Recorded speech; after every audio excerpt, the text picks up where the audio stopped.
The date is July 20th, 1985 at cemetery in Detroit. Stop. You got to hit that part. The last two clapsticks were false. Okay. Mr. Kirchin. No, Bill. It's gone. Mr. Okay, Kirchin. Frank. Mr. Kirchin, scene 80, take one. Okay, Mr. Kirchin, can you tell the story? I am survived for the reason because my sister was very pretty girl. One of the Turkish man wanted to marry her, and she wouldn't go unless she could get me to go with her. This was in 1915. Through her that I am saved and I am here today. But since I was against their marriage, which was forcefully done, they put me into Turkish orphanage, where I became mullah. That means the leader of the 300 kids. I was the one that doing the ezan. Ezan means get on the masjid and holler for them to start praying. I did that quite many months, and whatever Armenians left on the side, they were crying every day, thinking that what a Christian man's son become to be a Turk and doing what I was doing. But I had no choice. I had to do it. And if you want me to say what I did in Turkish, I'd be very glad to say it. Allah Ekber, Allah Ekber, La ilahe illallah, La ilahe illallah, Eşhedü enna lem yakille küfen ahad. Bunu çağırıyor idim her sabah. Çünkü gelsinler camiye, dualarını etsinler. Lakin onların önünde olan ben idim, çocuklara yaptıran. Son meselede ben oradan kaçtım. Bir yolla İstanbul'a gelebildim. Şimdi buradayım. Çok şükür Allah'a. Amerika gibi bir yerde yaşıyorum. Benim batbutunum çoktur. Saatler alır istemek isterseniz. Mr. Kirchin, scene 80, take two. When I was at the place where they were killing all the families of Yozgat, one thing I noticed very much, and it struck me terrible. Right in behind of our caravan, there was a beautiful girl, and one of the gendarmes came over and asked her to come out. She wouldn't. Finally, the man pulled his hama, what they call it, whatever it is. He was going to kill her. Mother says, please take her, don't kill her. I remember that her voice is still in my ears. Then this man going back and forth, kill them all. Don't leave no man, no sperm, but the beautiful girls you could have.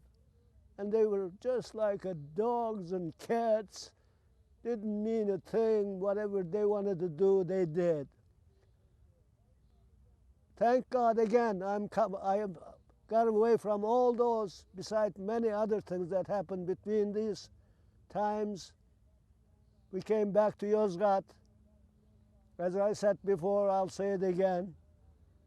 My sister, very badly, tried to run away, but there was no chance. That's when they got rid of me. Tell me what they did to you. How did they do anything to you? Well, it is rather shameful. I would like not to mention such a thing. You know how Turks are, man to man. They tried many things on me. and thank God I ran away from all of them. Nobody touched me because I ran from them. I wonder it is necessary for me to make it more of a plain homosexual, they call it, whatever it is. Well, I've been shot 3 times. Mr. Kirchen, scene 80, take 4.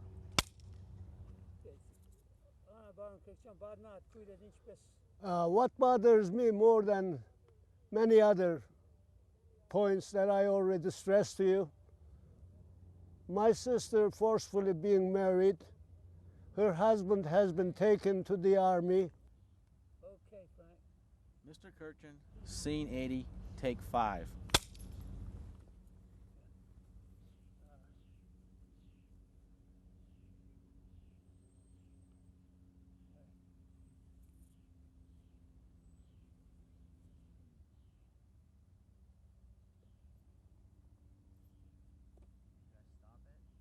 Okay, I'm wasting film. Okay, you can begin. Start all over again. Go back, start all over. Okay, Baron Christian Badner. What impressed me or made me so mad since she got married to this man and went to the army when her husband was not there, this woman in the All right, Frank. Mr. Kirchen, scene 80, take 6. Okay, Mr. Kirchen, start. As I was saying, my sister was poisoned by a Turkish woman who was very jealous of her. Sister gave a birth to a baby boy. They're both dead next day, and we buried her in a Turkish cemetery, and I had to holler again from the masjid, they call it, because they thought I could do it better than the other guy, which is a Turkman. I became Turk for many, many months until I find chance to run away. Soon as I heard sister was poisoned, I rushed over, threw myself into her bed, but they took me out and threw me right out. What else can I say? The Turks had done so much. Thank goodness I didn't realize it then, but I do now. What has happened in the past, it's all right in front of my vision right now, where I was, what I saw, and I hope to God I'll never see that again from these Turkish people. What more can I say? More than I've been left orphan ever since I was maybe 10, 12 years old. No education, no schooling, until I came to this country, tried to make a living all my life until this date, and I am most happy. I am living in a place like heaven. Okay, Frank. Mr. Kirchen, scene 80, take 8. Discuss it. Started. I was court-martialed. No, you went to the not you. You were not court-martialed. Tell the story. Well, I was witnessed in Istanbul for Start a. again. Please start again. Start again. I was witnessed to some official, Turkish official, for him giving the order to be killing all the Armenians. And they hung them next day. But my boss, where I worked, didn't let me go to see. But next day I heard one Turk telling to other Turk, "Oh, why do they do this for a wonderful man? They're hanging him for the lousy Armenians." But the other Turk said, it, it is deserving because he didn't eliminate the Armenians from the root. This is what I heard. This is what it's been printed in the newspaper. One said he didn't finish them all. That's my story. All right, clap. Kirkjan, take one. Tell me the story. Well, since I became into the orphanage, Tell me, wait. Say it was a Turkish orphanage. Start. Turkish orphanage. No, start all over again. Oh, I got into the Turkish orphanage. The reason what... No, let's cut. Cut, no You good? didn't get into the orphanage. They put you in the orphanage. That looks like you voluntarily went in, see? You're right. See? All right, clap. Kirkjan, take two. Turkish people put me in the orphanage. When I had to become a Turk, they circumcised me and Durban on my face. Finally, they gave a test of between about 200-300 kids at my age. They picked me up as a religious Armenian so that I could holler for them to come to prayer, which they call mullah, which I did while I was in the orphanage, which was pretty much so that I had to take abdest 3 times a day and come back, holler for them to come to prayer. And this was because they told me that I had a better voice than others. I learned so much about Quran, I had to, by force. Right, clap. Kirkjan, take three. Okay, start. Turkish people put me into Turkish orphanage. And since they put me there, they gave all about 300 orphanage with us test of who can call Turks to the prayer. They picked me up because I could sing better. They told me, naturally, I had to accept it because that was a force, and I did that while I was in Turkish orphanage, taking every morning right on the ice. They called it abdest, and it was very treacherous, very bad, but I had to do it, otherwise God knows what would they do. They had circumcised me. Well, as I have been saying, I had no choice. I had to do what they tell me to do. I learned their Quran pretty much so. I know very much so yet. But worse of it that I know, this was next to the Armenian church. One of the famous priests and various other, what shall I call, famous people could only be buried next to the churchyard, where they made me, with the rest of us, dig some of those graveyards and made us urinate on them to show them these gavur, they called gavur.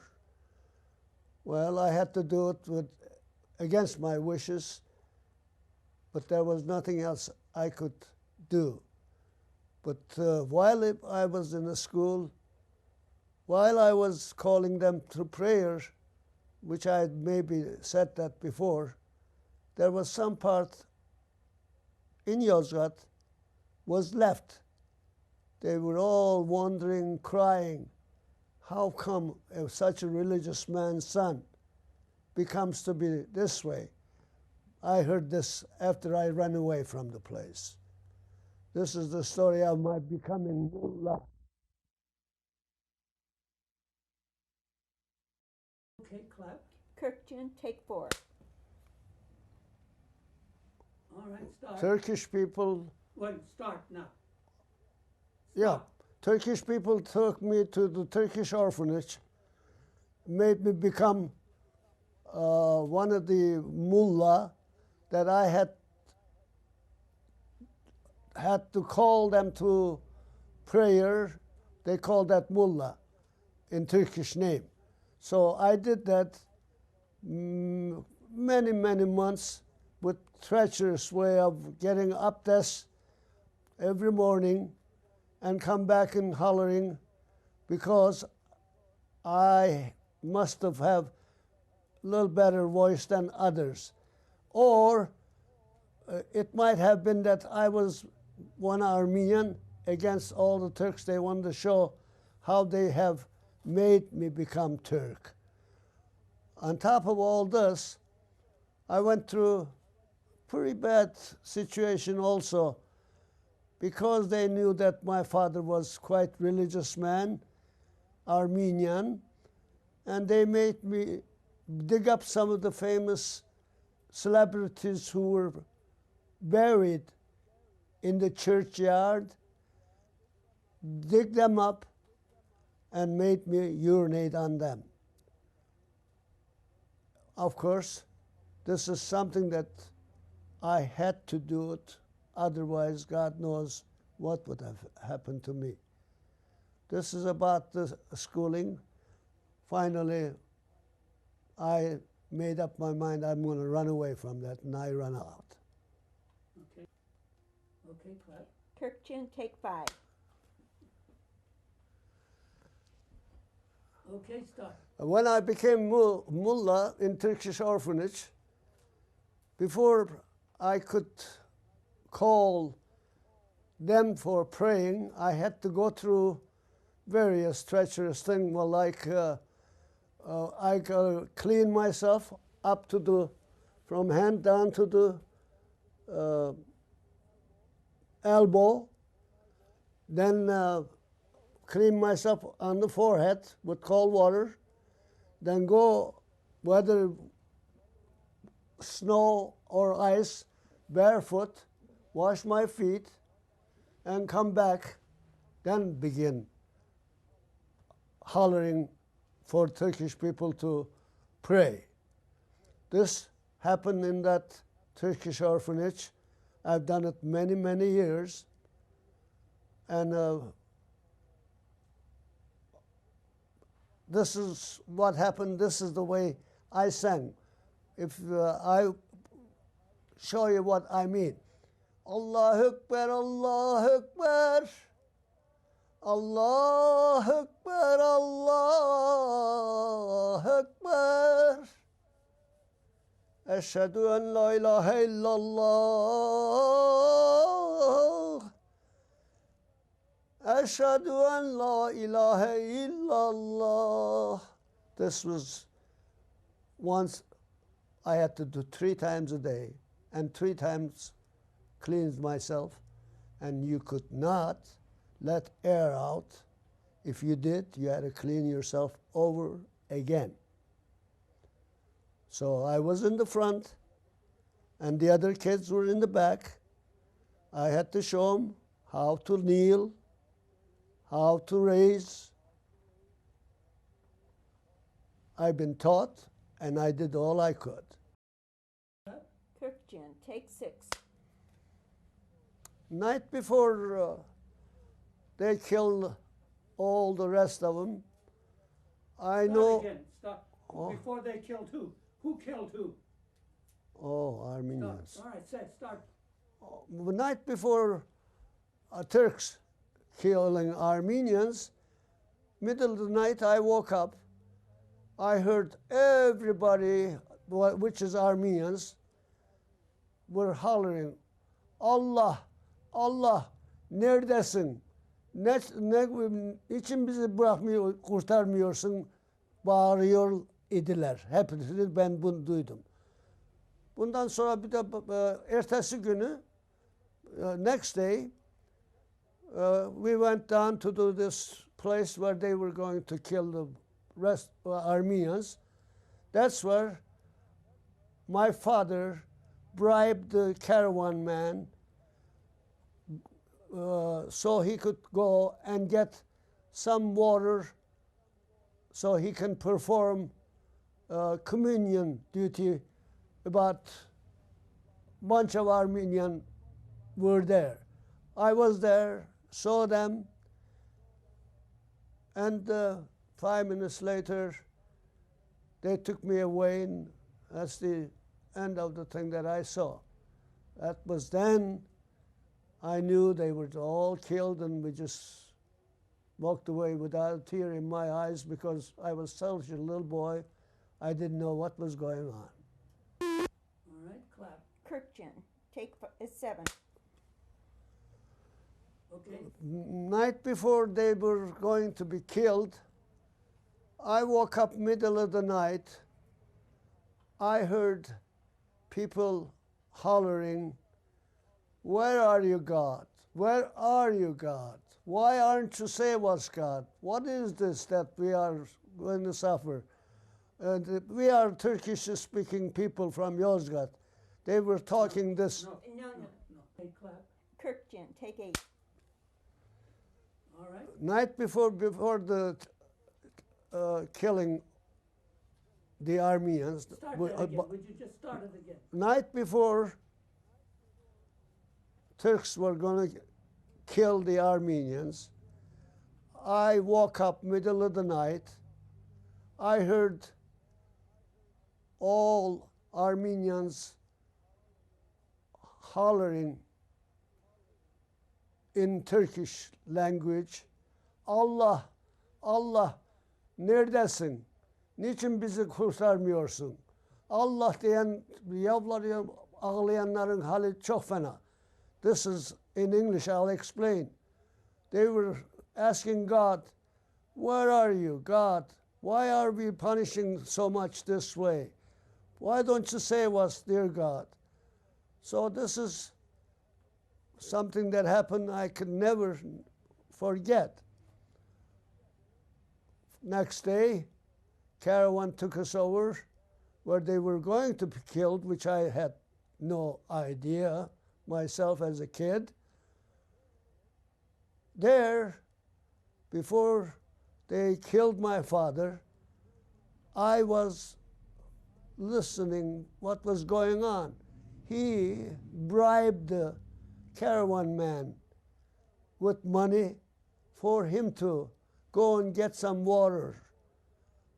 I had no idea what was going to be, but still, I saw him gathered many Armenians, men only, and dug up a little dirt from the ground, gave them the communion before they gave their souls back to God. Let's put it that way. And this is what I saw last, and that was the end of my seeing my parents. They took me away. Yeah, all right. Was that okay? Yeah. All right, say Kirkjian. Kirkjian, take 9. Wild. Start. Where they were going to kill the Armenians, the Turks I'm telling about, my father bribed the caravan man with money and brought some water for him to give the communion to all the Armenians that he gathered up, and pick up the dirt from the ground, put the dirt into their mouth as a bread, and I think that was the last communion that I've seen, and they were killed from there on.